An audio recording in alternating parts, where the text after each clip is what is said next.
Again. So guys, in this video we will see how to link Birdfy to Alexa. So guys, if you want to if you want to link your Birdfy to the Alexa, so guys you just follow this video. First of all guys, verify your Birdfy setup. Ensure your Birdfy camera is completely set up and you can view the video feed in the Birdfy app. Launch the Alexa app on your mobile devices and tap the devices at the bottom of the screen.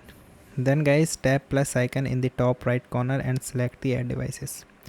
After that guys, search for the skills. Select the camera, then search for Birdfy in the brand list. Alternatively, you can go to the more menu skills, search for Birdfy and tab enable to use. Follow the on-screen prompts to log into your Birdfy account and authorize the connection to the Alexa. Once linked, tap discover device so Alexa can scan and add your Birdfy feeder to your system. So once connected, so you can ask the Alexa to show your Birdie feeder a live stream on any smart display such as Echo shows on Fire TV. Simply says Alexa show the camera. Okay, so guys, thank you.